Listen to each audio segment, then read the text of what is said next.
1, 2, 3. Ada 3 tingkatan puasa. Yang pertama adalah puasa orang-orang awam, yaitu puasa hanya sekedar menahan haus dan lapar. Itu adalah puasanya orang-orang awam. Dan kebanyakan dari kita, dan boleh jadi termasuk saya, puasa itu hanya menahan haus dan lapar. Kita tidak makan, kita tidak minum. Itu adalah tingkatan yang pertama, disebut dengan puasa awam. Kemudian tingkatan yang kedua menurut Imam Ghazali adalah puasa khusus. Ini lebih tinggi daripada puasanya orang awam. Kalau puasanya orang awam itu hanya sekedar menahan lapar, haus dan lapar, tingkatan yang kedua ini jauh lebih sulit. Dia menahan matamu supaya tidak jelalatan. Dia menahan pikiranmu supaya tidak memikirkan hal-hal yang aneh-aneh. Selain daripada itu, dia menahan langkahmu supaya tidak melangkah ke arah yang tidak diridhoi. Dan yang tak kalah pentingnya, dia juga menahan lisanmu, terutama bagi calon ibu-ibu, untuk tidak ngerumpi, untuk tidak ghibah ke sana kemari, ke sini ke situ. Ya mohon maaf, karena ghibah bagi orang perempuan dan mungkin juga sebagian bagi orang-orang laki itu adalah makanan sehari-hari. Betul nggak? Iya, saking asiknya ghibah, kadang nggak kerasa ya. Waduh, sudah duduk 1 jam 2 jam asik ghibahin orang.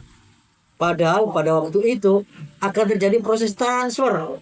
Kalau kalian ngomongkan kejelekan orang, nanti kejelekan dia akan kamu ambil, dan kebaikan kamu akan diberikan kepada orang tersebut.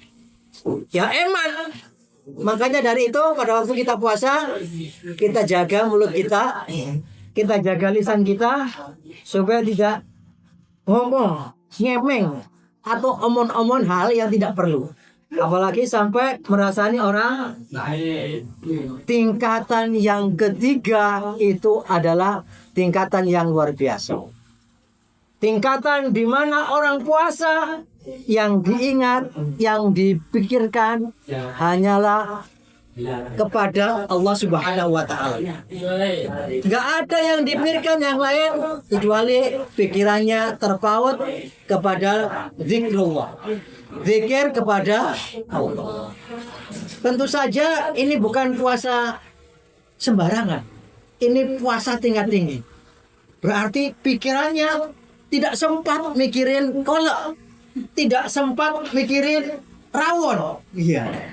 Tetapi semata-mata memikirkan kebesaran Allah pada waktu menjalankan ibadah puasa.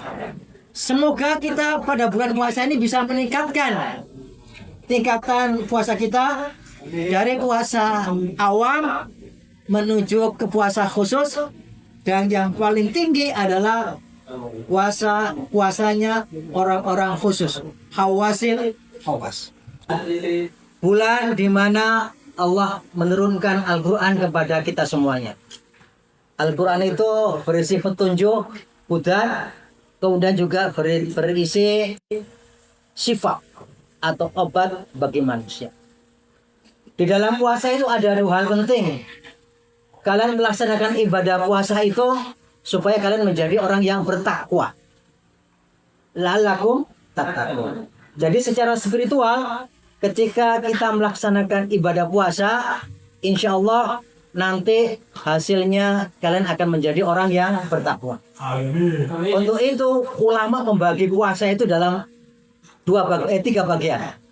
Yang pertama 10 hari pertama itu adalah maghfirah, 10 hari kedua adalah rahmat, dan 10 hari ketiga itu adalah idgon minan nar.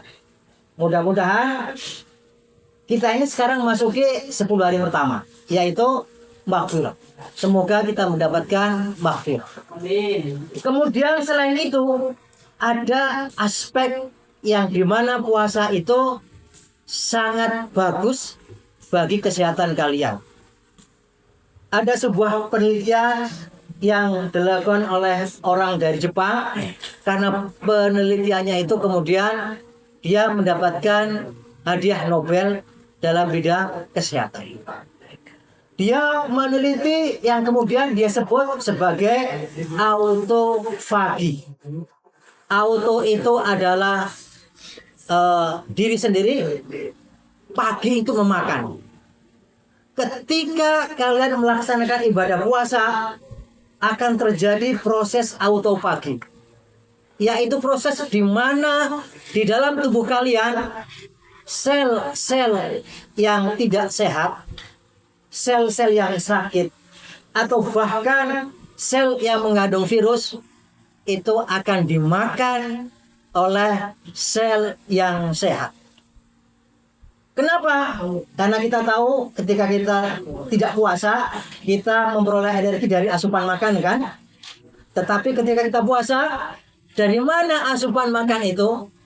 Ya itulah terjadi proses autofagi. Di mana sel-sel yang sakit, yang sehat, yang mengandung virus dimakan oleh sel yang sehat supaya dalam tubuh kita ini terjadi proses pembentukan energi supaya kita beraktivitas sehari-hari. Ya ini pengantar. Mudah-mudahan kalian merasakan lapar itu sebagai sesuatu yang luar biasa karena sedang terjadi proses autofagi. Nikmati lapar itu karena dalam lapar itu ada kesehatan bagi tubuh kalian. Bisa dimengerti? Ya baik, terima kasih. Ini pengantar. Sudah cukup ya.